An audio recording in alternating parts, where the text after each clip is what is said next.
Game week 34 Ultimate Free Hit team. What is up everyone, how's it going? Hope you're keeping well and welcome back to another video on my YouTube channel. Double game weeks galore in Game week 34, so if you've saved your free hit up until now, like myself, it's time to hit that free hit button. In this video, I'm going to be showing you the ultimate guide to playing your free hit in Game week 34. I'm going to also be looking at the teams to target and which players from these teams you should be targeting also. Lots to discuss, let's get into the video. So before we get into today's video, quick reminder to drop the video a like and let's hit the like goal of 100 likes on this video. So head on down there, give the video a like, and if you are watching this video and you're not subscribed, please do hit that subscribe button below. I'm currently on the road to 6k subs, trying to get there before the end of the season. We're just under 300 subs off hitting this 6k goal. So if you are watching and you're not subscribed, head on down there, click subscribe and support the channel. Looking at the fixtures for double game week 34, there's 7 teams that'll have 2 fixtures this week. Arsenal, Liverpool, Wolves, Crystal Palace, Everton, Bournemouth and Sheffield United will all have 2 fixtures in double game week 34. So looking at the double game week and the usage of the free hit chip, I want to have 11 double game week players, and hopefully these players with 2 fixtures will outscore the single game week players in game week 34 and we'll be able to maximise the potential points we can score this week. Out of these 7 teams on screen here who have 2 fixtures this week, I'm probably going to leave out Sheffield United and I'm going to focus on Arsenal, Liverpool, Wolves, Everton, Crystal Palace and Bournemouth assets. All these teams have at least 1 good fixture over the double game week, so that's the reason I'm going to focus on these teams. There's the teams that are doubling. Let's move on now and have a look at which players we should be targeting from these teams. So once we've determined the teams to target, we then have to focus on the players to target in our free hit team. Starting off with Arsenal, I'd definitely be looking at the Arsenal triple up with their double game week fixtures against Wolves and Chelsea. Gabriel and Saliba in the fence. You could probably even throw Raya into the mix there also, so deciding whether or not you want to double up on the fence or looking to double up on the attack also. So Havertz, Odegaard and Saka are definitely the shouts from the Arsenal team there also. Moving on to Liverpool, Trent Alexander-Arnold returned from injury today against Crystal Palace, so he's definitely in my thoughts ahead of their double game week.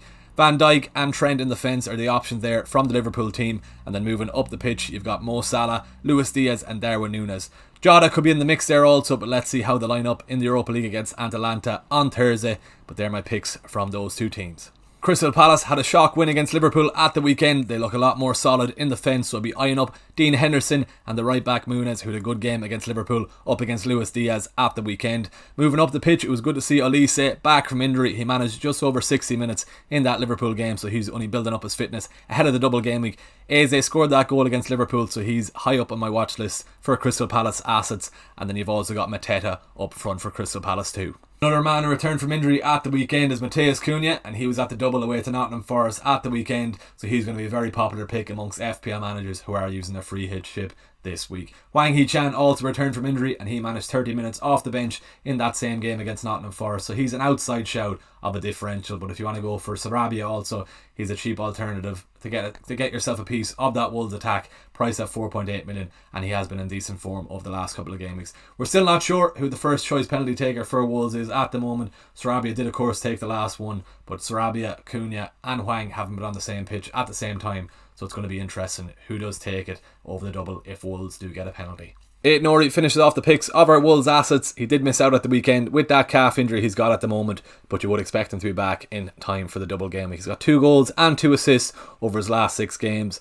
but if Hwang does come back into the starting 11, you would expect Nori to move back into his left wing back role, but there's always a chance he can get some attacking returns from that position.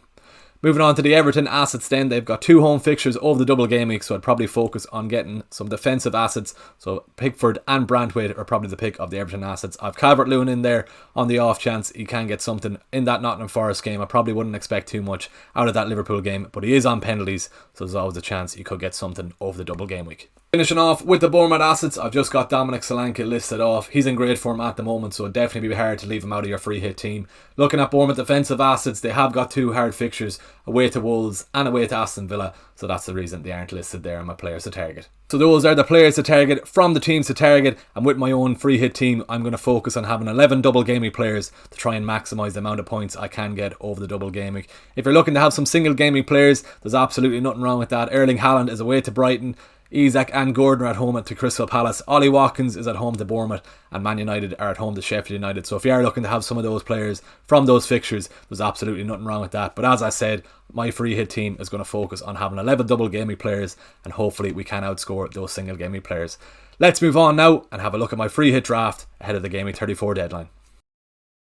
Looking at my game week 34 free hit team, starting off on goals, I've got my Jordan Pickford of Everton, and Everton have 2 home games over the double game week up against Nottingham Forest and Liverpool. They're very high up on the odds for the chance of a clean sheet in that Nottingham Forest game, so that's why I've gone with Pickford in goals. Fingers crossed he can get that clean sheet in the Forest game. Fair enough, in the Merseyside derby, I'm definitely not expecting to get a clean sheet there, but there's always a chance he can get some save points in that fixture. Moving on to my defence, I've gone with a back three of Gabriel, Trent Alexander-Arnold and Munoz from Crystal Palace. Starting off with Gabriel, Arsenal have been in great form in defence in the league with 3 clean sheets in their last 3 games. At the time of this recording, it's still 0-0 between Arsenal and Aston Villa, and there's 15 minutes to go in that game. So if they do keep their clean sheet, that would mean they'll have 4 clean sheets in their last 4. So it's going to be very difficult to leave out an Arsenal defender, so that's why Gabriel is in the team.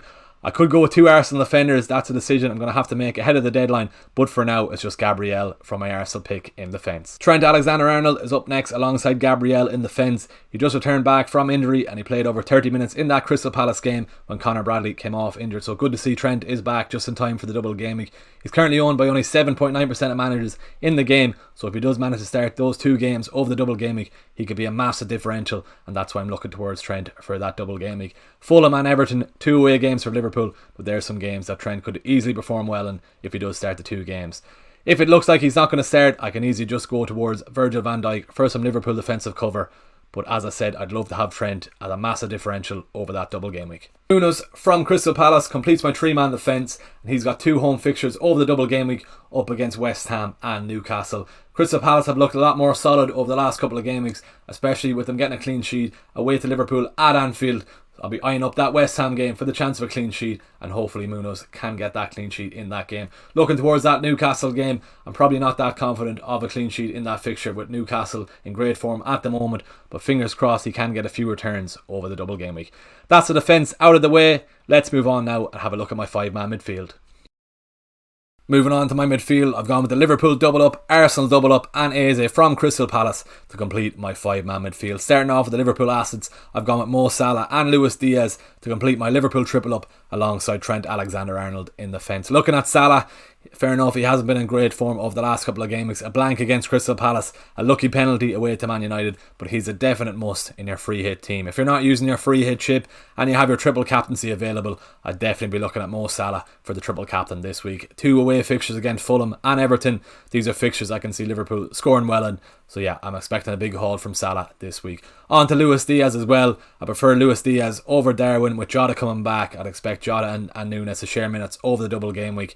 Diaz, before the Crystal Palace game, had 3 returns in his last 3. Fair enough, he blanked against Crystal Palace, but I am expecting some returns from him over the double game week. Moving on to my Arsenal double up in midfield, I've gone with the Arsenal double attack over the Arsenal double defence. Looking at the 2 fixtures for Arsenal over the double game week, I wouldn't be surprised to see them concede away to Wolves, and I wouldn't be surprised to see Chelsea get one against them. But to be fair, we all know how good our Arsenal have been in defence over the last couple of weeks. But me personally, with my own free hit team, I've just preferred the Arsenal double up in attack. I've gone for Saka and Odegaard in midfield. Looking at Saka, he's an absolute must on your free hit team. I got rid of Saka this week on my own team to bring in Phil Foden just because I could get Saka back into the team this week. So Saka's a definite must. And then looking at my second Arsenal attacker, I'm not fully locked in on Martin Odegaard. I still have to decide between Odegaard and Kai Havertz, but I've just gone with Odegaard just because there's probably more security of him starting the 2 games over the double game week. Eze of Crystal Palace completes my 5-man midfield, and he's got 2 home fixtures over the double game week against West Ham and Newcastle. He got the winner at Anfield on Sunday and he had a great game in that game, so hopefully he can continue this form into the double game week and get some returns over the 2 games. Michael Olise is also a shout for Crystal Palace attackers. He's just back from injury. He just managed to play over 60 minutes at Anfield at the weekend, so I've gone with Eze over Olise just with the security of minutes over the double game week. That's my midfield out of the way. Let's move on now and have a look at the strikers. Matheus Cunha and Dominic Solanke completes my free hit starting 11, and starting off with Cunha, he's off the back of scoring twice against Nottingham Forest at the weekend. Wolves have got 2 home fixtures over the course of the double game week, so fingers crossed Cunha can do well. Fair enough, at that Arsenal game I'm not expecting too much, but I'm eyeing up that Bournemouth game for the chance of a few returns from Cunha. Dominic Solanke partners Cunha in my starting 11, and Solanke is up against Aston Villa and Wolves. Solanke was back in form at the weekend, scoring at home against Man United, and with Solanke being on penalties, there's always a chance he can score over the double game week. With Solanke in the team, it covers me against teams who are not free hitting, as Solanke will be very popular in non-free hit teams, so I've Solanke in the team just to cover me, just in case he pops off over the double game week. Moving on to the bench, I've got Dean Henderson, Ait-Nouri, Branthwaite and McBurney. That completes my bench and completes my 15-man squad. To be fair, it doesn't really matter who's on my bench, as my starting 11 is pretty strong and they should see minutes throughout the double. Looking at my starting 11 then, I'm not fully locked in on some positions. For example, Trent in the fence, I'm still not sure whether to go with him over the double game week. If I'm not going to go with him, Van Dijk is going to come in there for Trent. Muniz, it's between him or Mitchell. I'm lining up Muniz as of now. Eze, I'm pretty happy with Eze over Elise. Looking at Luis Diaz or Darwin, I'm pretty happy with going Diaz over Darwin. And then my last pick, I'm not fully locked in on, is my second Arsenal attacker. I'm gone with Odegaard for now, but I could go with Havertz, potentially Trossard, but I don't think I'll go the Trossard route. So it's really between Odegaard and Havertz. As I said, I'm currently going with Odegaard for the security of starts and minutes over the double game week. If you've made it to the end of this video, please give it a like, drop a comment below and subscribe to the channel if you haven't already. Let's hit a like goal of 100 likes on this video. And if you are still watching this video and you're not subscribed, please do head on down there, click subscribe. I'm currently on the road to 6k subs, trying to get there before the end of the season. We're just under 300 subs away from hitting our 6k goal, so really appreciate it if you could head on down there, click subscribe and help me reach that before the end of the season. Let me know also if you are playing your free hit this week, and send your teams in below and I can rate them in the comments below. But that's what my current squad is looking like at the moment. Best of luck for the week. Thanks for watching. I'll see you in the next video.